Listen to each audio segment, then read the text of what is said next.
Alright, we're here in the shop. We are fixing a 2016 Honda 60 horsepower outboard. Today we're going to be getting into this VST, and we're going to look at the fuel pump as well as the fuel pump grommet. There's a known issue on these engines where you run them, they get hot, you shut them off, and then they don't want to turn back on again. So I'm going to be looking at that today. It's in this area. I've already got the cover off, two little small covers. I didn't have to cover that. That was pretty easy. Anyway, I think what the manual says is we got to remove all this stuff here to get at this guy, and I'll try and show what I did. Okay, so first step, the manual calls for this. The manual, I got the proper shop manual here.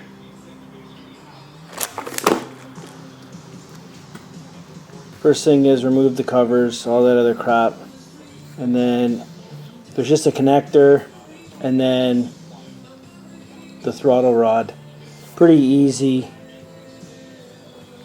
So that's this guy. From here, and then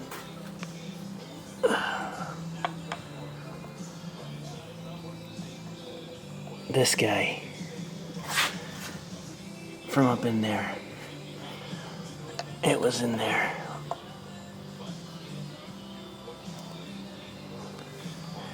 Then the next step it's saying is to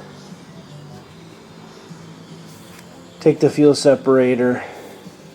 So that'll be this guy, or water separator I should call it, this guy. Take that thing off, because we got to get this guy off so that we can get into this guy. So you can see all these hoses routing.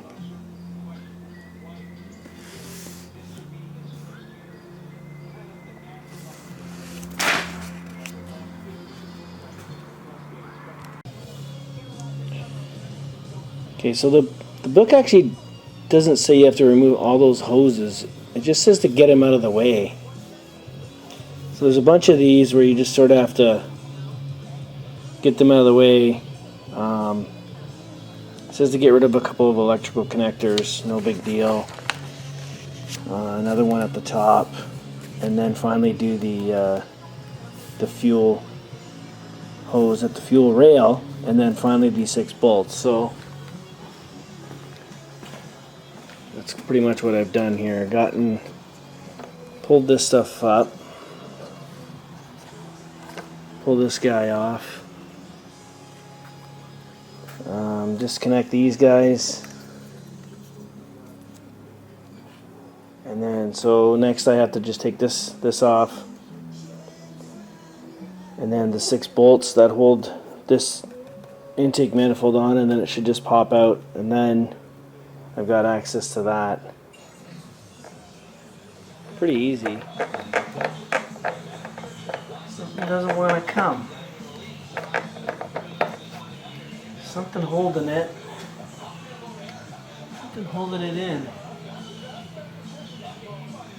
Oh, I see.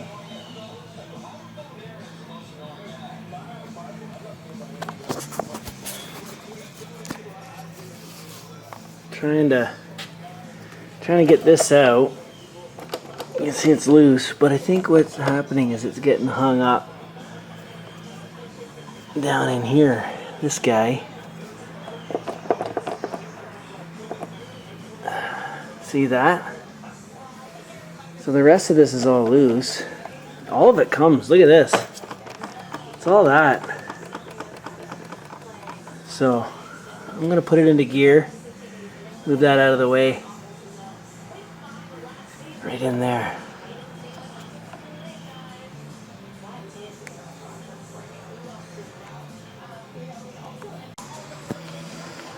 Alright, so you can see down in here I moved the... All I did was put it into, I think, reverse. Get that stuff out of the way, and now this guy can come right off. And then there's tons of room to get at that VST. It's not too bad, actually.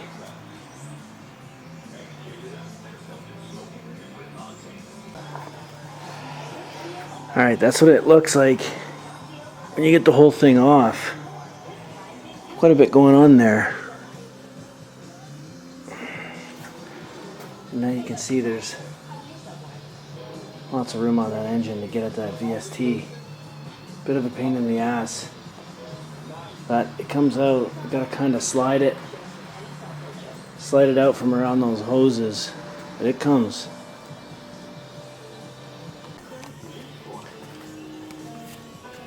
Alright, so I got this, there's a bolt. For the VST I got this one bolt out.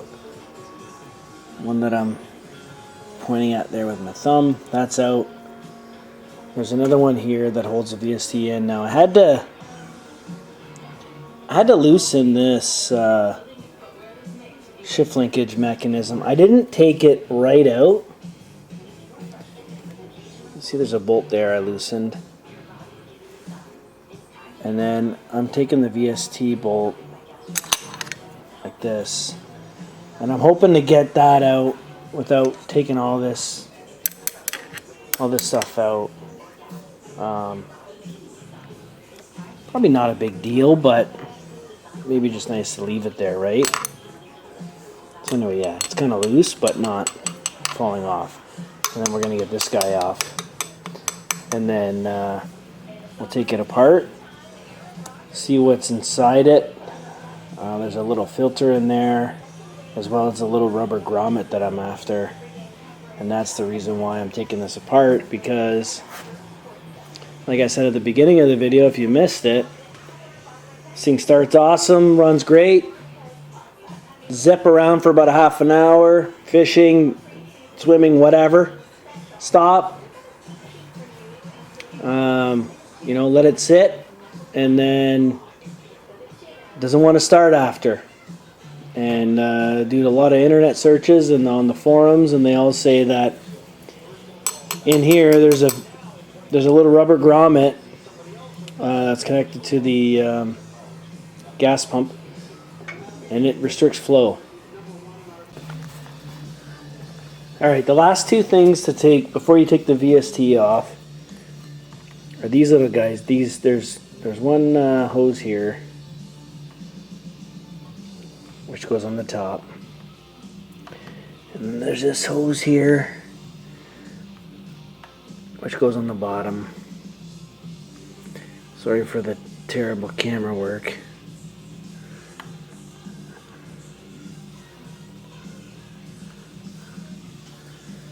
So take those two hoses off and these two bolts, and then this thing will come off.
Doesn't look too bad.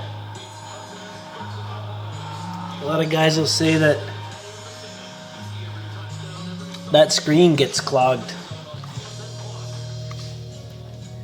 but it doesn't look too bad.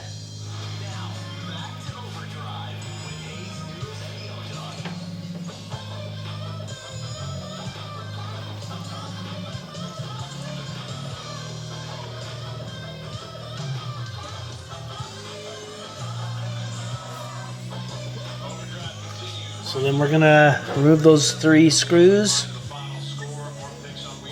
and have a look at the fuel pump.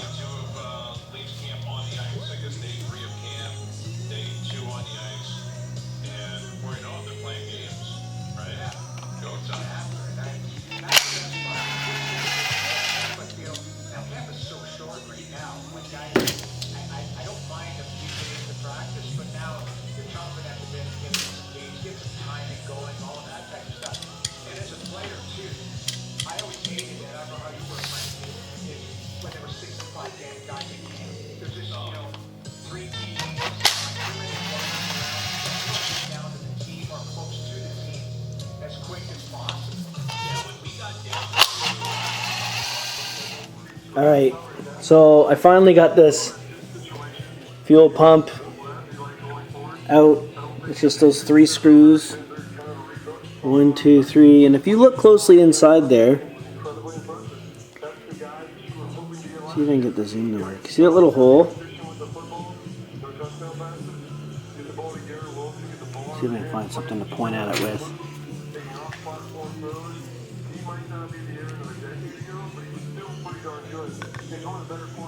So that hole, that's what happens is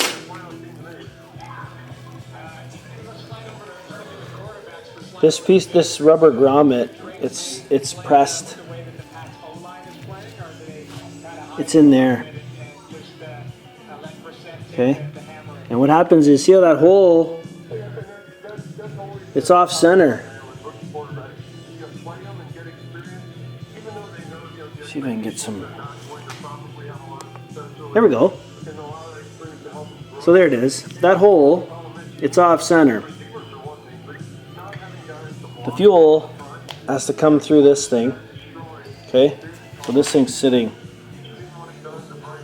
like that on there. On the fuel pump. This is pressed so hard into that hole that you can actually see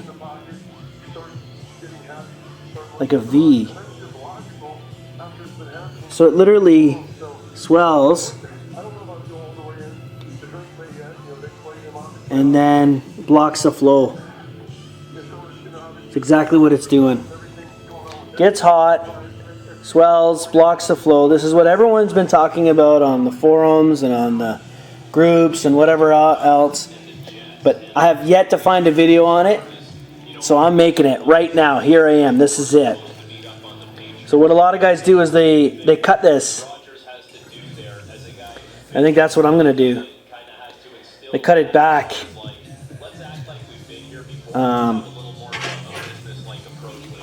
So a lot of guys cut it like here, I've seen on the forums. Cut it there or cut it to the first rib. I think even if you just cut off that amount, you're good.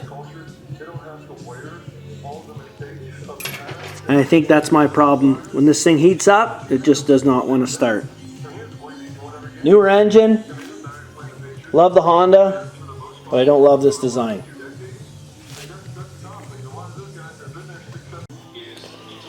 Hey dudes, we're back. Alright, I decided to buy a new grommet, and I'll show you why. So this one on the right is the new one I just bought. That's the part number there. They've actually changed the part number, superseded it. That ZZ5 is different.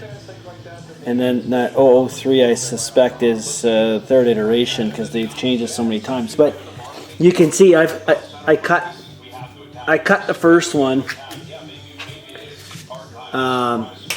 But I guess just to show, like, you can see how much taller the original one is from the new one that I just got from Honda. Now I did cut it, but and even cutting it, you can see it's about the same height now. But this is why this issue arises, is like basically that grommet, it sits it sits in that cup, and it basically takes up the whole length of it, and then blocks off the flow. And then it doesn't start when it's hot. So I'm glad that I bought a new one. I was gonna just cut it and put it in, but I guess in a pinch, if you're like, you know, at the dock and you're working on it, I would just cut it. But I bought this. It also feels like a bit of a firmer rubber compared to what was there. So anyway, I'm going to install this and show you how to do it, and then maybe go through some of the install on the motor.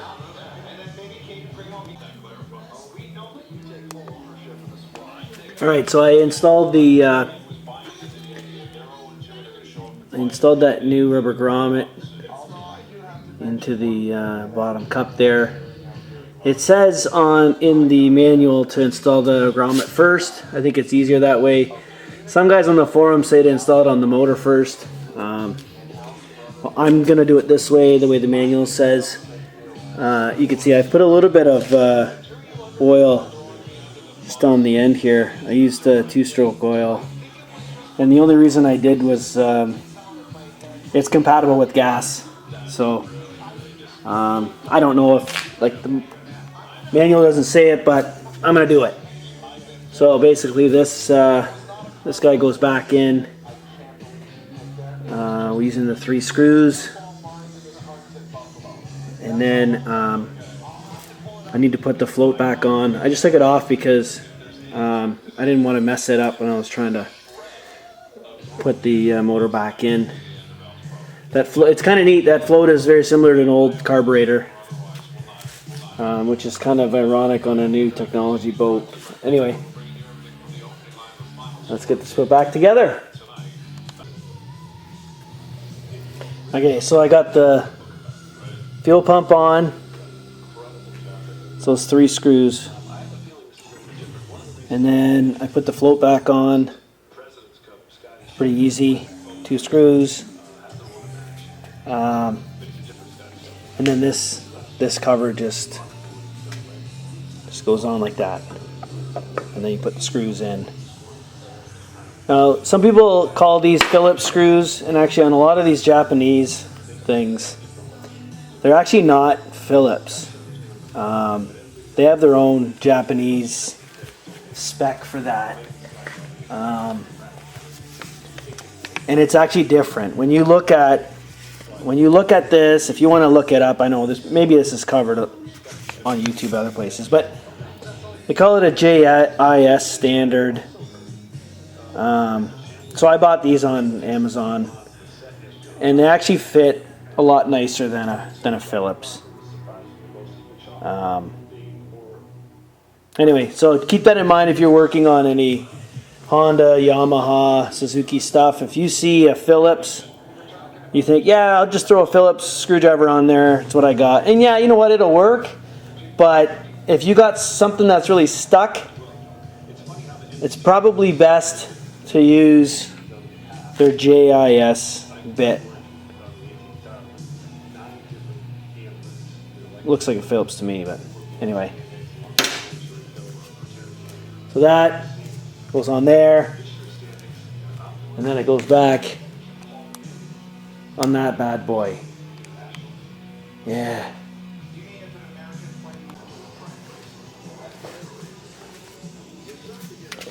All right, I just put the VST back in. Basically just these, turn the light on here. There we go. Screw there. Screw there.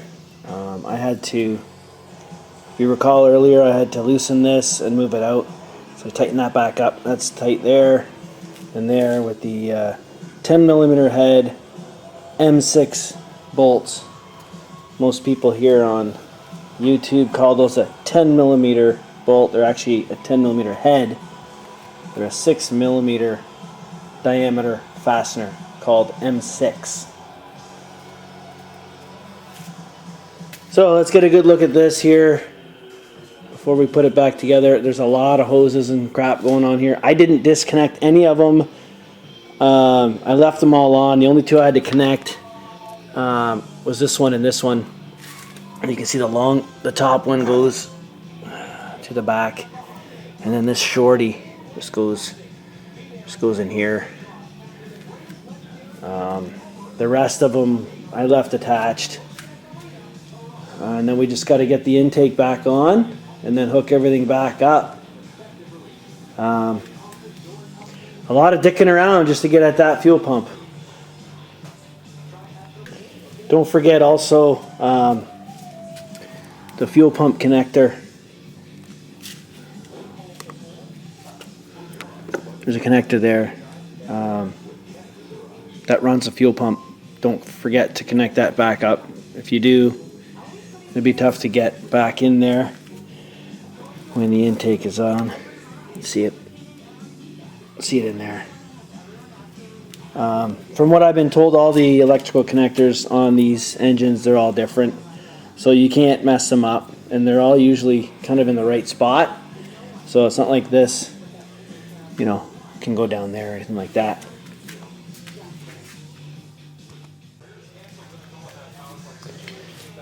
Alright, so I got the intake back on. You got to remember that this thing, don't get it caught underneath there. Pull it up and run it up top just like this. There's these two connectors. You got to get them. Don't forget them. There's this guy here. You got to snake it around. You can see it. It kind of goes in behind here. Comes out right there. So don't forget that guy. It's a little vacuum tube, I think. And then when you tighten it down, you know, there's these bolts, and then there's this guy, these two guys. But if you look at the manual, it calls for tightening. It just says basically just tighten these two first, and then it tells you to tighten the other four in that order.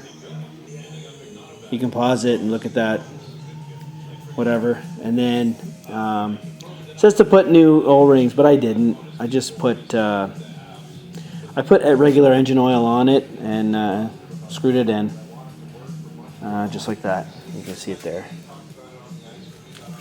So, you know, trying to get all these hoses, just be careful with all the hoses and stuff. Just take your time. Try and get them back in the same spot. There's like a snake of hoses everywhere. I took a lot of pictures beforehand, and I even referred back to this video before I got it done. There's also then this little guy you need to hook back up to there. And then I put it back into neutral, which then covered back this area up. You can see that.